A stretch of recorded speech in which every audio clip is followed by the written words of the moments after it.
Get ready for a very special episode. Rubbish. Buggy you. That fooled suckers.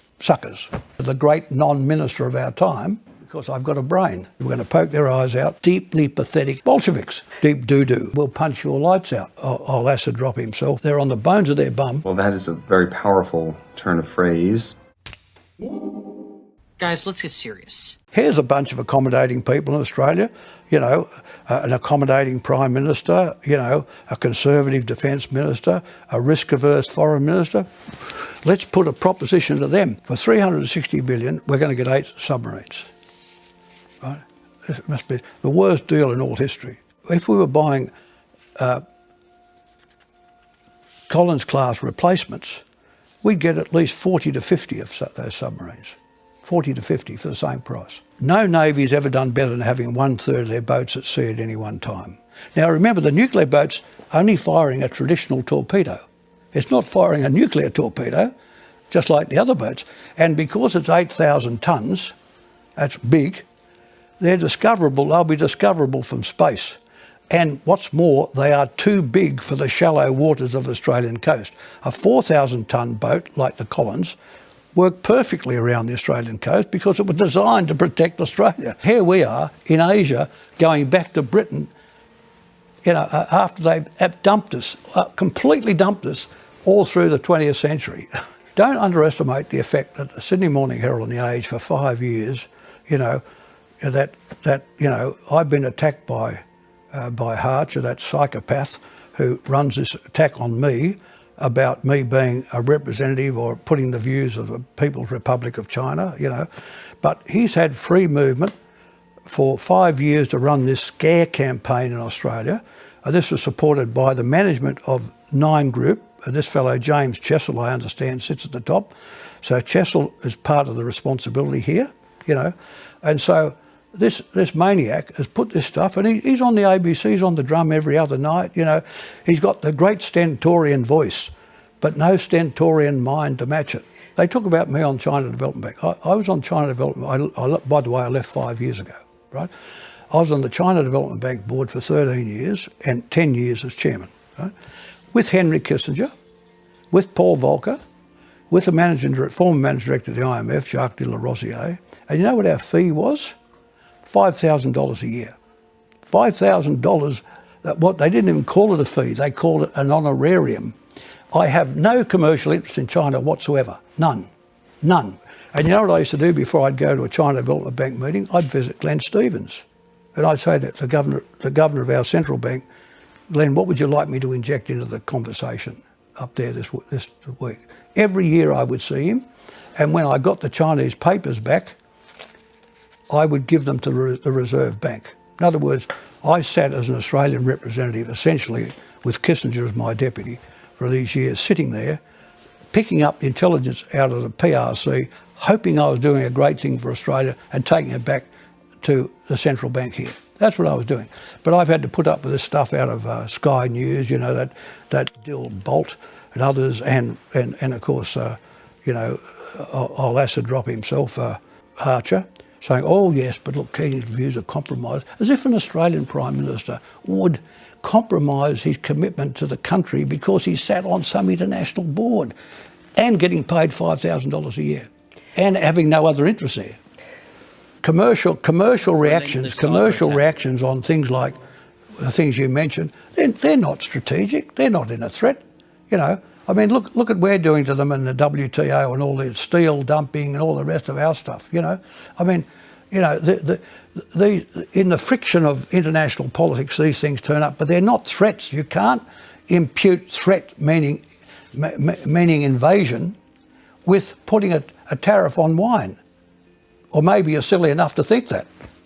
You know, do you think you are silly enough to think that? Mr. Keating, cyber attack. Well, what, do you think the Americans and the Russians are not into cyber attacks? Who in the world is not into cyber attacks? Or do you think we are not? You know, just remember this. The best friend we had in Asia was a former president of Indonesia, Batu, Yudhoyono, you know. He was the best guy we had barracking for us, you know. Those dopes in AUKUS tapped his telephone and that of his wife. tapped his phone. I mean, this is what states get up to if you let these security agencies, ning-nongs, take control, you know. But you can't impute, as your question imputes, that a tax or a tariff on wine or barley is equivalent to an invasion of the country. China does not threaten Australia, has not threatened Australia, does not intend to threaten Australia. You can have all these commercial rows you like, we can have diplomatic sort of dust. Remember, this all happened after Maurice Payne, you know, the great non-minister of our time, went on the Insiders program and said we're going to have weapons-type inspections of Wuhan to find out what was the cause of the virus. It was out of that came all of this, you know. So you can't put a question without contexting it, like, you know. I mean, contextualisation may not be your long suit, but that's what you should be doing. Olivia Casely from Sky News. You've described Foreign Minister Penny Wong and Defence Minister Richard Marles as seriously unwise in this 9-page document. Unlike present players, you haven't received a military briefing on this issue since the mid-90s. Could you be out of touch on this issue? And given you didn't foresee the military build-up from China as well as intimidation of neighbouring countries when you were in office, what makes you so sure China isn't a military threat to Australia? Because I've got a brain, principally, and I can think, and I can read, you know, and I read every day, you know. I mean, why would China want to threaten? What would be the point? They get the iron ore, the coal, the wheat. What would be the point of China wanting to occupy Sydney and Melbourne militarily? And could they ever do it? I mean, could they ever bring the numbers here? It would be an armada of troop ships to do it, you know. So you don't need a briefing from the dopey security agencies we have in Canberra to tell you that, you know. I mean, I know you're trying to ask a question, but the question is so dumb it's hardly worth an answer.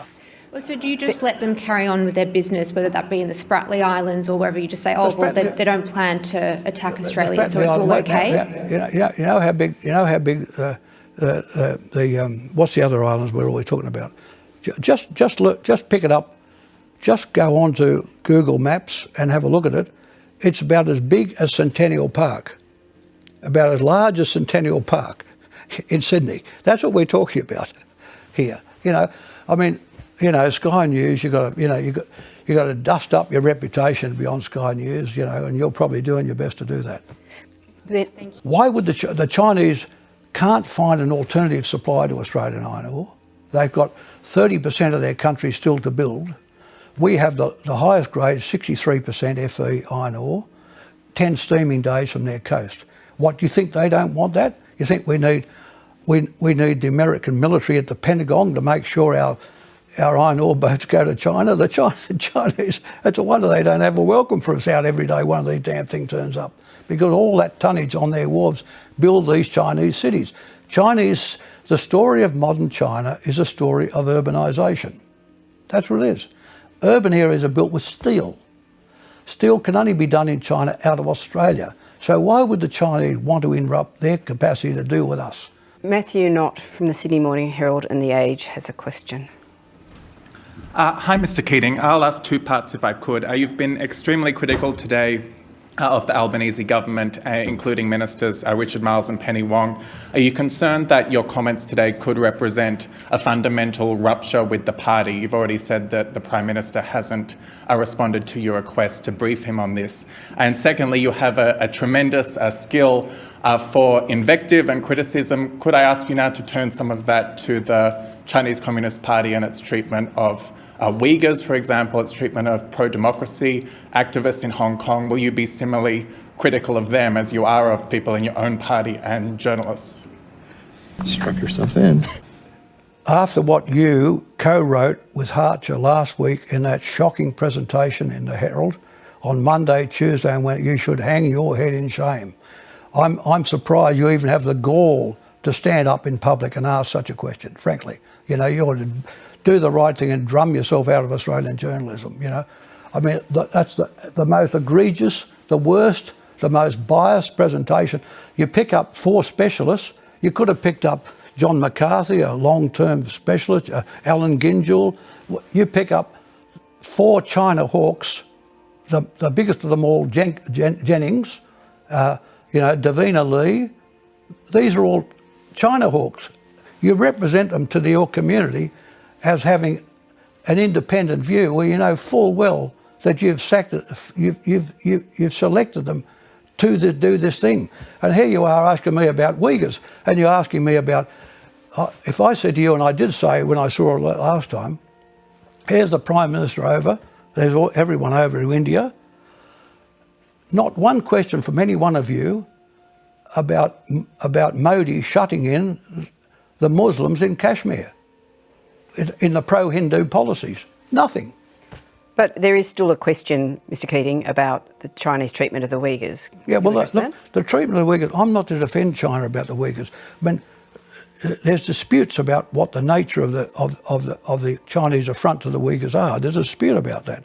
But one thing we can't be sure of, what if the Chinese said, but look, what about deaths in custody of Aboriginal people in your prison system? You know, wouldn't that be a valid point for them? Wouldn't it be a valid point? In other words, great power diplomacy cannot be about reaching down into the low social entrails of these states any more than they can with us. You know, but the Sydney Morning Herald, frankly, has lost. It's a newspaper without integrity, and the Age follows it in. Poor little, like a little pup running behind. You know, I mean, if I were you, mate, I'd hide my face and never appear again. For the record, Mr Keating, we're very proud of our journalism, and we think that's made an important contribution to the national debate. When I saw Anthony Albanese he asked me to Kirribilli about a couple of months ago before he saw Xi Jinping. I was the last person to talk to him before he saw Xi Jinping at the G20. And I said, these issues are so big, Anthony. It's a case for me of country before party. You know, I'm not going to have Australia's long-term strategic interests compromised by rubbish in the Labor Party. The Chinese military itself has nuclear-powered technology capabilities. So is China being hypocritical, do you think? And why shouldn't Australia have that same capability? Well, we'd have the same capability if we needed it. I think that's the answer. We wouldn't worry about what the Chinese said. I mean, bugger the Chinese, you know. We'd have the same capability if we needed it. My point is we don't need it. We'd be far better off with 45 Collins-class new age submarines in the defence of Australia. So say, put your toe over our beach and we knock your head off. That's the policy. In other words, we've gone from a defend Australia policy now to a forward defence policy, the old forward defence policy. We're going to sit with a bunch of American submarines off the Chinese continental shelf and try a duck shoot of Chinese nuclear-armed submarines. I mean, this is not the defence of Australia. I have received a message saying that Penny Wong actually launched Peter Hartcher's book, contrary to what you said. Oh, no, she launched it, but she didn't put I think the sticker on the back, you know. And I had many people saying to me, please don't hop into her. Please don't hop into her. And it was with all the restraint I could muster that I didn't. Well, you seem to have hopped into her a fair bit today. So thank you for your observations, and thank you for joining us at the Press Club today. Okay, thank you so much.